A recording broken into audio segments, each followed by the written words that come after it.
कहीं रोकता है। इसलिए आप बड़े बड़े लोगों को देखना, चाहे कोई भी हो, वो वॉल्ट डिज्नी हो, वो एडिसन हो, वो आइंस्टाइन हो, वो सिर्फ अपनी मस्ती में बह रहे हैं। लोग बोले ये फेल हो जाएगा, ये कुछ नहीं कर पाएगा। एडिसन के टीचर बोलते थे एडिसन को कि ये लाइफ में कभी कुछ नहीं बन पाएगा। एडिसन वायलिन बहुत अच्छा बजाते थे स्कूल, बहुत अच्छा बहुत अच्छा। जब वो 12 से 14 साल के थे तो आइंस्टाइन वायलिन बहुत अच्छा बजाते थे, तो टीचर चढ़ते थे उसे। पता है क्यों? Because he was expert in playing the violin. Violin बजाने में बहुत एक्सपर्ट था आइंस्टाइन। तो टीचर बड़े चढ़ते थे, ये भले वायलिन अच्छा बजा रहे पर ये लाइफ में कुछ नहीं कर पाएगा। और दुनिया जानती कि उन्होंने क्या किया। हजारों लाखों टीचर्स मिलकर भी आइंस्टाइन की बराबरी नहीं कर सकते। तो टीचर आप पर ओपिनियन दे ही नहीं सकता, उसको पता ही नहीं आप में क्या है। फिर भी बहुत सारे बेवकूफ टीचर ये काम करते हैं, गधे, उनको पता ही नहीं वो गधा क्या कर सकता है। जब पता नहीं तो बोल क्यों रहे, ये वर्ड उसके लिए वो बहुत कुछ कर सकता है। आइंस्टाइन सबसे ज्यादा टफर था, इसके बावजूद भी कर गया। पता है क्यों? वो अपनी मस्ती में बह रहा था, जो उसको करना था उस जगह वो चला गया। अगर आप अपनी जिंदगी ईश्वर को समर्पित करते हैं तो ईश्वर उस जगह आपकी जिंदगी को ले जाता है जहां जाना आपके लिए जरूरी होता है। इसलिए बड़े बड़े लोगों की बायोग्राफीज पढ़ना बहुत जरूरी है कि उनका लाइफ में कोई पर्पस ही नहीं है। जैसे बच्चों का लाइफ में कोई पर्पस नहीं होता, वैसे सभी महान लोगों को आप पढ़ के देख लीजिए, उनका जिंदगी में कोई पर्पस उद्देश्य था ही नहीं। बस वो बहते चले गए, उस जगह पे पहुंच गए जहां उन्हें जाना चाहिए था, पहुंच गए अपने आप। दूसरा बात, किसी कारण से खुश होना, हमेशा कुछ करने में व्यस्त होना। बच्चे हमेशा कुछ ना कुछ करने में व्यस्त रहते हैं। आप देखो, वो कभी फालतू नहीं रहते। वो कभी खिलौने से खेलेंगे, कभी मिट्टी खेलने लग जाएंगे, कभी मिट्टी को गाड़ी में भरेंगे, फिर उधर जाके वो गाड़ी खाली करेंगे, फिर मिट्टी में पानी डाल देंगे, उस कीचड़ से खेलेंगे, उस कीचड़ को उठाएंगे, कभी अपनी बनियान पे लगा लेंगे, अपने शर्ट पे लगा लेंगे, कभी पानी दिख रहा है तो उसमें जाके हर वक्त वो बिजी है, हर वक्त उनका दिमाग खाली नहीं, उनका दिमाग खाली नहीं। पर हमारा दिमाग खाली रहता है। हम फिजूल की वो बातें करने में लोगों से व्यस्त रहते हैं जो काम की है ही नहीं। फिजूल की चीजें, बच्चा फिजूल की चीजें बोलता ही नहीं, उसको जिन चीजों में मजा आता है वो चीजें बड़बड़ाता है, वो जिन चीजों में मजा आएगा। तो व्यस्त रहना बच्चों से सीखो कि हर समय व्यस्त है, कुछ ना कुछ कर रहे हैं, कुछ ना कुछ। मैं मेरे बच्चे की भी एक्टिविटी देखता हूं तो बड़ा ताज्जुब होता है, ये इतने समय खेल कैसे लेता है। ये कुर्सी ले आएगा, कुर्सी रखी है, कुर्सी के ऊपर एक पत्थर रखेगा, फिर दूसरा पत्थर लेके आएगा, दूसरा पत्थर रखेगा, फिर तीसरा पत्थर उठा के लाएगा, फिर वहां कुछ मिट्टी रख लेगा, फिर उसको नीचे फेंक देगा, फिर कुर्सी को उधर ले जाएगा, फिर वहां जाकर पत्थर रखेगा। थकता क्यों नहीं? फालतू से, हमको लगा फालतू से एक्टिविटी है, लेकिन he is happy by doing that. वो खुश है उसको करते हुए। जब वो खुश है, यही तो जिंदगी का मकसद है कि हम जिंदगी में आए और कितना खुश है। आप कितनी लंबी जिंदगी जिए इससे कोई फर्क नहीं पड़ता, लेकिन आपने कितनी महान जिंदगी जी है वो फर्क पड़ता है। कि आपने पूरी जिंदगी जी है या काटी है, इससे फर्क पड़ेगा आपकी लाइफ पर। लाइफ की क्वालिटी जिंदगी जीने में है, जिंदगी काटने में नहीं। ऐसे तो लोग 120-20, 50-50 साल जी लेते हैं, 150 साल भी जी लेते हैं, पर क्या वो खुश रहे? इससे अच्छा तो स्वामी विवेकानंद है, जो 39 साल जिए, लेकिन अपने लाइफ में वो सब करके गए जो उनको करना चाहिए था। सिर्फ 39 साल जिए। शंकराचार्य से 32 साल जिए, सिर्फ 32 साल, लेकिन पूरा संसार जानता है कि शंकराचार्य कौन है। 32 साल जिए बस, अंदर समझ। 32 साल में पूरा संसार जानता है। स्वामी विवेकानंद को 39 साल में पूरा संसार। छत्रपति शिवाजी महाराज सिर्फ 52 साल जिए, महाराणा प्रताप सिर्फ 72 साल जिए, पूरी दुनिया जानती है। कैसे? कैसे? यही क्योंकि उन्होंने उनकी लाइफ में क्वालिटी टाइम स्पेंड किया। वो कामों में करने में व्यस्त नहीं रहे जो फालतू थे, वही काम किए जो जरूरी थे, उनको लग रहा था कि जरूरी है, ये मुझे करना ही चाहिए, इससे सबका फायदा होगा, वही काम करने में व्यस्त रहे। उनकी जिंदगी निकल के व्यस्त थे वो जिंदगी में। आगे, और ये जानना कि वो चाहता है कि पूरी ताकत के साथ कैसे मांगा जाए। बच्चा बड़ा जिद्दी होता है, एक भी बच्चा ऐसा पैदा ही नहीं होता जिसमें जिद ना हो, लेकिन उस जिद को तोड़ने का काम कौन करते हैं? हम, माँ बाप, टीचर्स।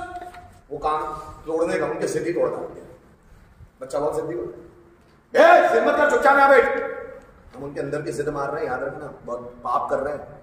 जिस दिन उसकी जिद मर जाएगी ना, आप उसको कुछ भी करने का बोलोगे वो करेगा नहीं, क्योंकि उसके अंदर की जिद मर गई होगी। अंदर की जिद मर जाए ना जिस इंसान की, वो वैसे लाइफ में कुछ नहीं भाग सकता। बच्चा जिद्दी है, जो उसको खाना है वो खा के रहता है। मेरा बच्चा भी बहुत जिद्दी है, मैं मेरे वाइफ को बोलता हूँ उसको मारो मत, उसको जिद्दी बना रहने दो, क्योंकि जिद्दी बच्चे में आग होती है, उसमें एनर्जी होती है। जिद वो तभी कर रहा है जिसके अंदर एनर्जी है। जिस बच्चे में जिद्दी नहीं है, देखो एक व्यक्ति जाता है कहीं जॉब करने के लिए, उसको कोई उल्टा सीधा भी बोल दे, सुन लिया, पानी ला पीने के लिए, पानी लेकर।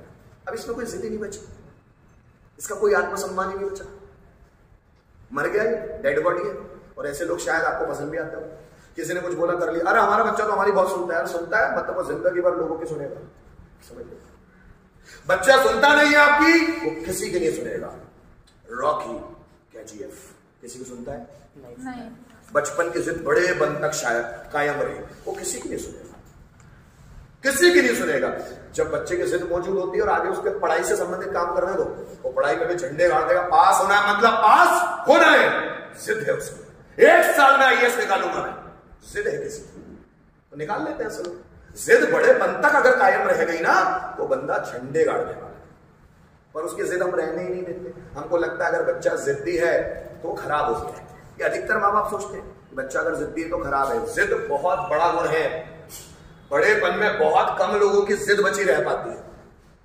जिद बहुत पॉजिटिव क्वालिटी है, जो अधिकतर टीचर्स और माँ बाप सोचते हैं ये खराब क्वालिटी है। बच्चा जिद्दी नहीं, बच्चा जिद्दी होगा तभी वो भगवान है।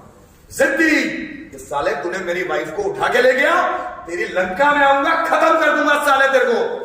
बड़े ब्रिज बनाना पड़े, सेना लाना पड़े, कुछ भी, तेरे को खत्म जरूर करूंगा। जिद महान व्यक्ति में जिद होगी।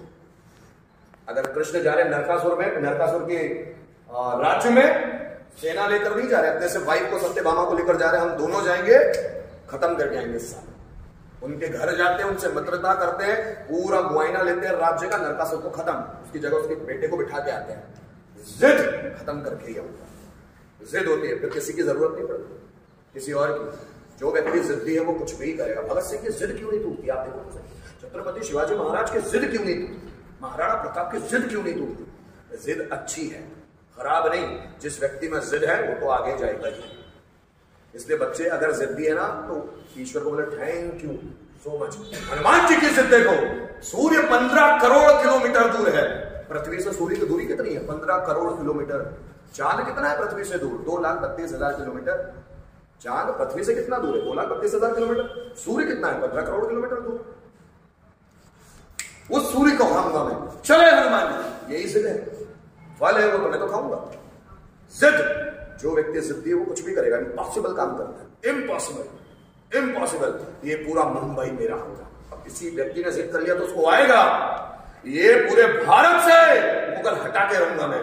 तो कोई एक व्यक्ति जिद कर ले, देखो कैसे तूफान नहीं बनता। छत्रपति शिवाजी महाराज के जो पापा थे उनका नाम था शाहजी राजे भोसले। उन्होंने कुछ भी नहीं पढ़ा, गुलाम रहे वो, निजाम शाही के गुलाम, उसके बाद आदिल शाही के गुलाम। लेकिन उनका बेटा, पापा आपने गुलामी कर ली, मैं नहीं करूंगा, मैं किसी को नहीं सहूंगा। ये मेरी मातृभूमि है, मेरी मां है, और मेरी मां को कोई नुकसान पहुंचाएगा, काट डालूंगा, फाड़ डालूंगा उसको। तो ऐसे घर में एक शेर पैदा हुआ, जिनके बाप खुद गुलाम थे। शेर पैदा हुआ जिद्दी। उनके पापा बोलते नहीं बेटा, हम लोग नहीं लड़ सकते, इनका साम्राज्य बहुत बड़ा है। उस वक्त छत्रपति शिवाजी महाराज ने 4 साम्राज्य से लड़े, आदिल शाही, निजाम शाही, मुगल शाही और कुतुब शाही। 4 साम्राज्य से लड़े। मैं तो लड़ूंगा, भले मरूंगा, लेकिन लड़ूंगा। गुलामी मेरे खून में नहीं है पापा, आप कुछ भी करो, आपकी मर्जी, पर मैं तो लड़ूंगा। और उन्होंने लड़ना डिसाइड किया।